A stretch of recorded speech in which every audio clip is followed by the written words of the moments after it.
Ladies and gentlemen, today we are going to talk about the fallout between US and India. Is it permanent? Is this a transient phase?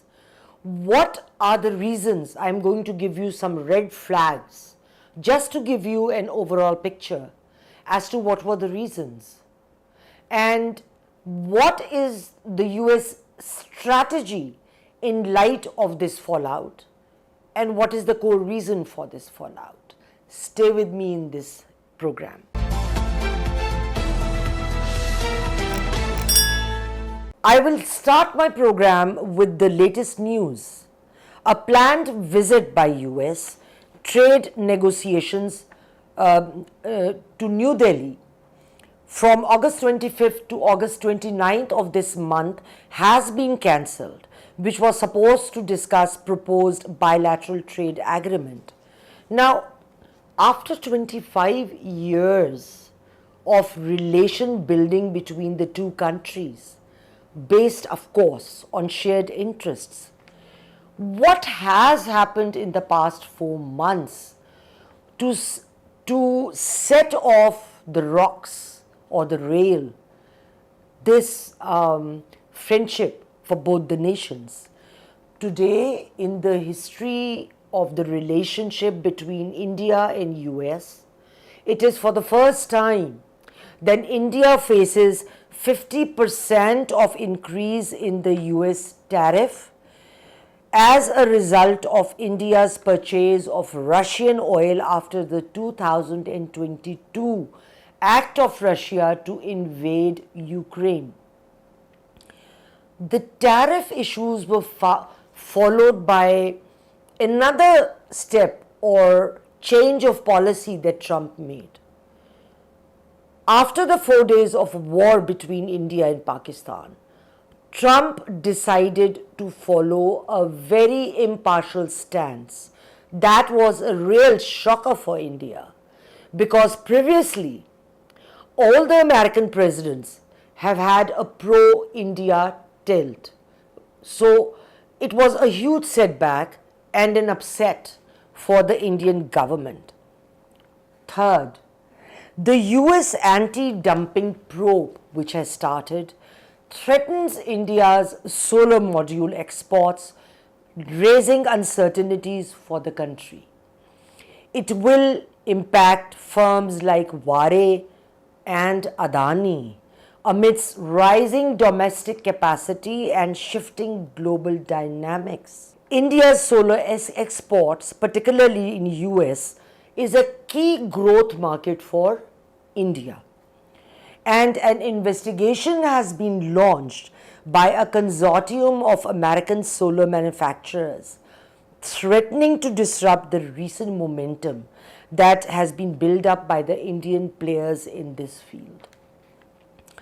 There is also a threat of 200% increase of tariffs in the pharmaceutical companies, which US plans to import, which will have a significant impact on India as being a leading supplier of generic drugs to the US, because costs are going to go up. Now, what is the core issue? What is the reason that India and US have fallen out? This is very important. So let's do away with the frills and let's focus on the very basic and its core. Trump's policy, what it has done, it has unpinned the New Delhi's key geopolitical assumptions.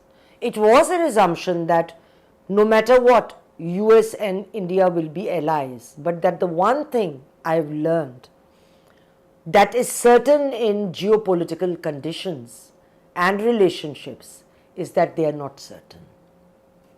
So it has shaken the foundation of the US and Indian friendship.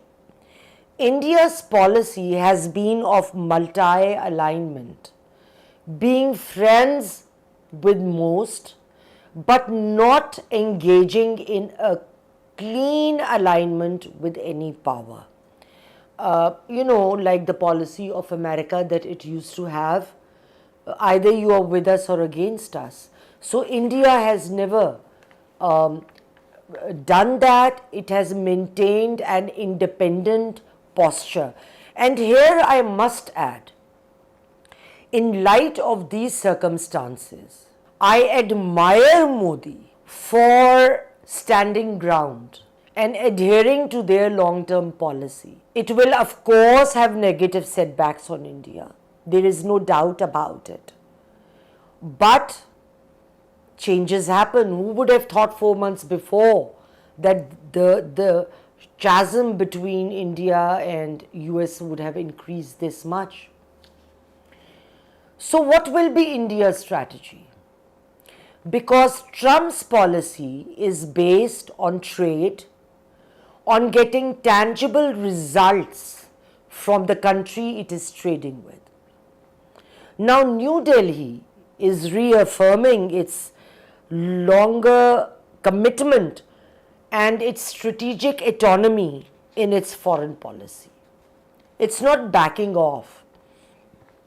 This means engaging all those major countries with whom US and the West has traditionally had difficulties in maintaining a relationship.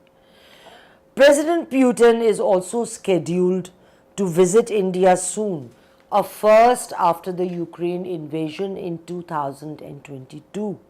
In a recent visit to Russia a few days ago, Indian National Security Advisor Ajit Doval referred to relations between New Delhi and Moscow as an old strategic and privileged partnership. But looking at China, Modi will also attend the Shanghai Cooperation Organization Summit on the 31st August. This will be his first after his visit to China in 2018. But let me make clear one thing. All of these 3 visits were scheduled a very long time ago and predate the fallout between India and US. Now, there is a leading analyst for South Asia, Michael Kugelman, whose tweet my editor is showing you on the screen, and he said, if there's one true no limits relationship these days, it's India-Israel. It's already one of India's fastest growing partnerships. It gets a further boost from the Indian-Pakistan conflict. Expect it to grow even more. They see eye to eye and line up on the same side on a lot. Now, is this fallout going to be permanent? No. One, if tomorrow Trump feels that there is a trade policy or a trade scenario in which India can play a role, it can give concessions, and he is very likely to make a U-turn, and the changes will come.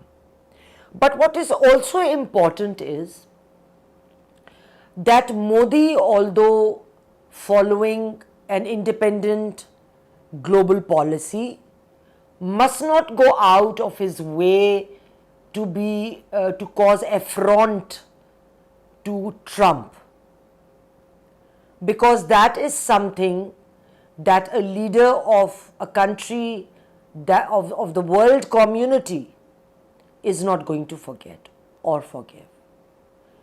So things can change, and this at the moment is the ground situation.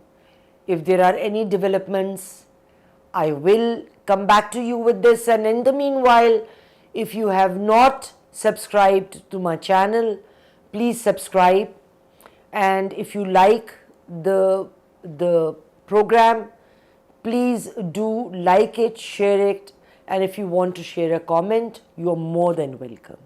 Until the next time, have a great day.